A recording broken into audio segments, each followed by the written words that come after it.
Chicken curry for bachelors అండి. Chicken curry కోసం ముందుగా ఉల్లిపాయలు, మిరపకాయలు సన్నగా తరుక్కొని, టమాటీలు కొంచెం సన్నగా తరుక్కొని, కొంచెం కరివేపాకు తీసుకొని, ఇప్పుడు కల్లా పెట్టుకొని కొంచెం ఆయిల్ వేసుకొని సన్నగా తరిగిన ఉల్లిపాయలు అందులో వేసి ఫ్రై చేసి, అవి ఫ్రై అయ్యి కొంచెం బ్రౌనిష్ వచ్చిన తర్వాత వెంటనే ఉల్లిపాయలు, మిరపకాయలు, కరివేపాకు, కొంచెం అల్లం వెల్లుల్లి పేస్ట్ వేసి ఓన్లీ 2 మినిట్స్ 3 మినిట్స్ ఫ్రై అయిన తర్వాత ఉప్పు, కారం, పసుపు వేసి కలుపుకొని 40 సెకండ్స్ మీరు అది ఉంచుకొని వేపుకున్న తర్వాత కొంచెం వాటర్ యాడ్ చేసుకొని కొంచెం దగ్గరికి అయిన తర్వాత చికెన్ వేసుకుంటామండి. చికెన్లో వాటర్ ఉంటుంది కాబట్టి ఎక్కువ వాటర్ వేయకూడదు.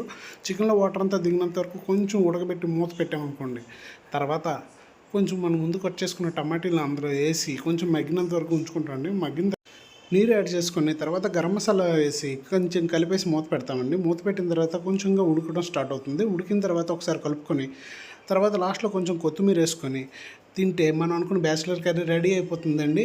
ఈ వీడియో కానీ మీకు నచ్చినట్టయితే సబ్స్క్రైబ్ చేయండి, లైక్ చేయండి, షేర్ చేయండి.